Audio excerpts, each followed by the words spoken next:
And says more. Adam, just remind us how long we've been waiting to find out whether these charges, this trial, would go ahead, and exactly what Mr. Tate will be on trial for. Well, this is just coming up to 6 months since Andrew and Tristan Tate were arrested in Romania, and this was heading towards the pinch point where effectively the Romanian authorities had to come up with charges, and that is exactly what they have done. So these two men, along with 2 other suspects, have been charged with human trafficking, rape, and with forming a criminal gang to sexually exploit women. This trial will not take place immediately. Under Romanian law, it is sent to a preliminary chamber where a judge has 60 days to inspect the case files to ensure that the process has been followed. He could, of course, throw it out, or indeed he could pass it on for trial. But I think after all the waiting, the speculation, and frankly the enormous hyperbole that has happened online involving this case, we now have the concrete decision by Romanian authorities. We have a relatively brief press release that I've put out, but within that you can see the framework of the case that the Tate brothers will have to answer. And there are some interesting elements within this, talking about the sexual exploitation by the organised criminal gang, which is, of course, what they say that the Tate brothers have been involved in. They said that there were 7 injured persons, 3 of whom are now involved in this criminal prosecution. They talk of the people, the injured persons, being recruited by Andrew and Tristan Tate, and then says that they were misled about their intention to establish a marriage or relationship, the existence of real feelings of love, and described this as using an expression that I think Andrew Tate himself has used, the lover boy method, and said that they were then transported and housed in buildings in Romania, and then said that they were subjected to exercises of physical violence and mental coercion and sexually exploited.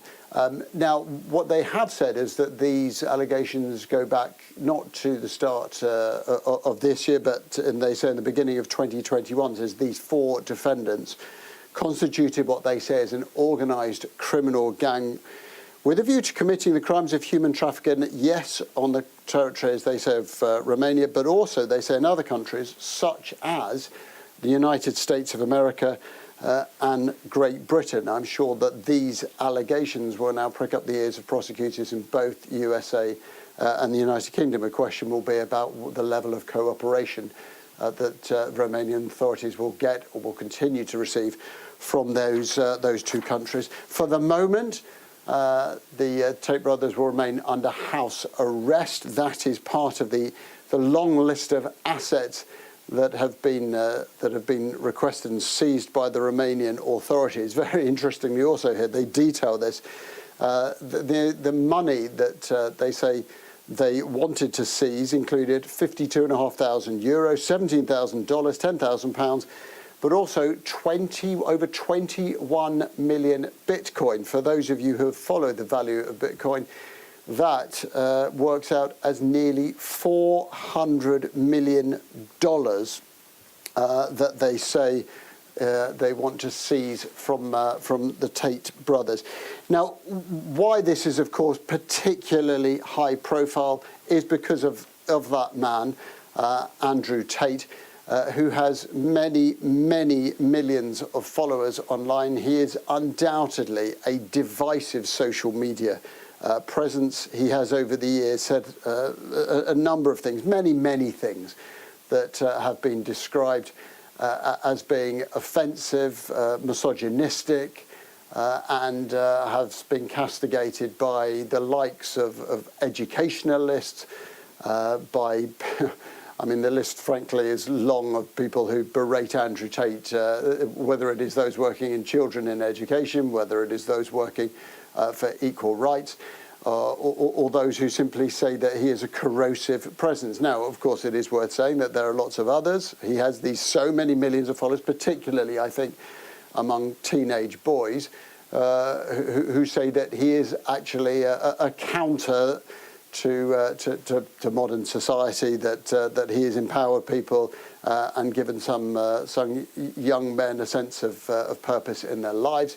That he set up a thing called Hustlers University, which he said was to allow young men to grow their skills. Others said that this was simply one step below a pyramid scheme. That certainly it enriched him, certainly it raised his profile. I think it is undoubtedly true that Andrew Tate has an extraordinary social media power, not just in Britain, certainly not just in Romania, but around the world. He has at one point claimed to be the world's first trillionaire. Well, that's manifestly untrue, but it's clearly a fact that he has earned a great deal of money from his high profile on social media. And yet those allegations of misogyny and of treating women like chattels are now going to be tested at the very highest level by Romanian authorities. And I think in Romania, a country that has been linked over a long time to allegations of being a sense of human trafficking, I felt when I went there that the authorities thought that this was a test case, that lots of people had said, well, look, they're only in Romania because they are allowed to get away with things there, that it is a centre of human trafficking, that there are lax rules on gun ownership. That house that you can see Andrew Tate's there is the house that he occupies in a rather curious suburb of Bucharest, where he took a former light industrial warehouse and turned it into a great big sprawling house down a dusty street. I think the Romanian authorities felt they needed to actually take action here on behalf of the country's reputation. It is an EU member, and that is what we have right now, are these criminal proceedings that have been initiated against 4 individuals, including Andrew and Tristan Tate.